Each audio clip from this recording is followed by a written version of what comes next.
Hello there, YouTube. Figured I'd bring you guys a video of my 4x4 Stampede VXL brushless upgrade. As you can see, that is a Gravedigger body. This is from the two-wheel drive version of the Stampede upgrade, or I guess you'd want to call it the Monster Jam edition. And of course, you can see the monster tires that actually come on that same truck. I started doing this job for my boss's son. He asked me if I could do a couple of repairs, and I convinced him to go a little bit further. Now, I did actually go ahead and clean up the entire truck. It was in really bad shape. Very dirty. I hand washed everything with a little brush and some soap and water. So one thing you're probably noticing is all the green aluminum parts. I actually got a lot of these parts, actually all of these parts, off eBay. The aluminum chassis parts are actually made by a company called Integi. They're billet machine alloy, and they're anodized, of course. The other thing that is on there is these aluminum shocks, and they are adjustable. You got the little ring there. Take this ring and you can actually turn that up and down. Adjust the preload of your spring. One thing that a lot of people are struggling with is the shock towers. I actually use the original shock towers. As you can see, they're a little bit scuffed up here just from sanding them down, rounding them over. Basically all I did was cut the original shock tower in half. I alternated the arms to swing this part of the arm out, and then the old battery mount brace, I actually cut a piece of it and put the screws to the original holes of the post. The body posts have actually moved over and drilled up through and screwed into them. And this actually allowed me to narrow the mounting post to fit the body. So the body is actually a little bit narrower. And the rear one is the original one as well.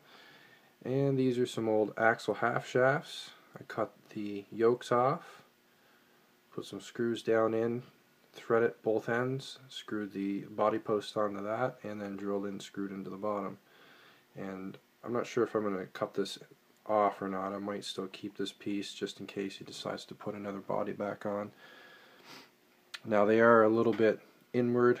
I might make a cross brace here just to kind of sturdy them out. But other than that, it gave me the perfect height.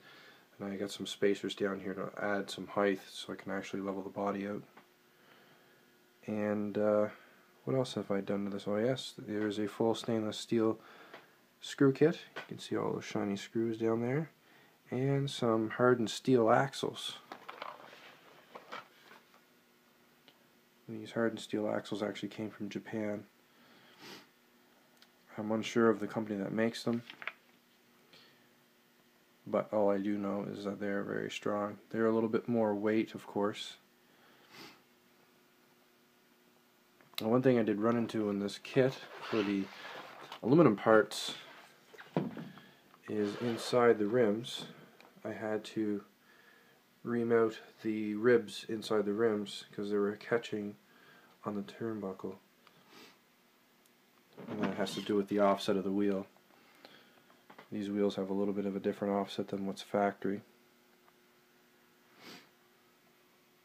I still have bearings to come for this kit. So once I get the bearings, I'm going to swap out a bunch of bearings on this.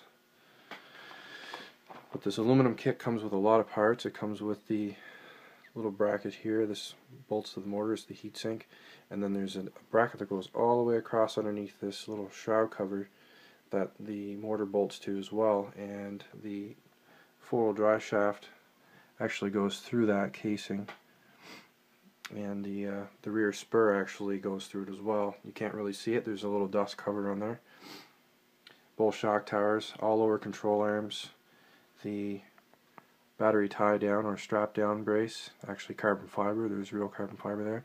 The rear hub carriers also have some carbon fiber pieces attached to them, and then you can see, of course, the steering knuckles, everything on the front has all been changed as well, lower control arms and strut tower.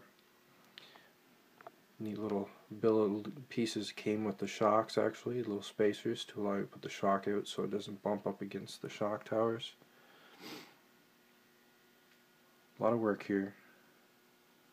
All in all, this build put about a $500 tax on it, so the value of the truck plus that, but it's 2 years old, and as you can imagine, a 9-year-old kid bashing and beating this truck apart. It was in really rough shape. The old rims and tires all come apart, and got a lot of water up inside the tires, ruined all the foams.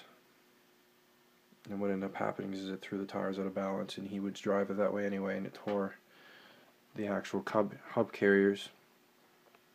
It broke a couple bearings. The biggest thing I think that a lot of people would want to see, of course, is the four-wheel drive getting the Gravedigger body.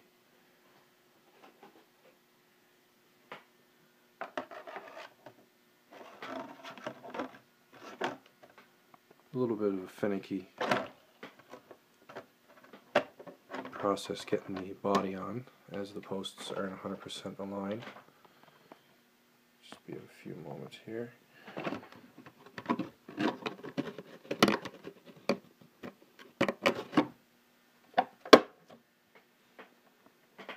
There, body back on place. It's an amazing looking body, came painted.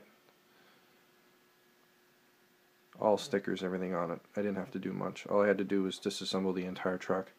Also, the other thing that you may notice on this truck, if I can get it, is I dyed the undercarriage, or the chassis per se, the middle part of the tub. I used the RIT dye. There's a little bit of a copper look there, you may see that. That has to do with the fact that I used a coat hanger to feed this into the pot when I was dyeing the chassis, and a little bit of the copper come off the coat hanger and got into the black. Adds kind of a nice little bit of a, you know, wear look, I guess, or an aged look. I wasn't going for that, but a little happy accident. The whole undercarriage gets all stainless steel screws as well on the servo and everything.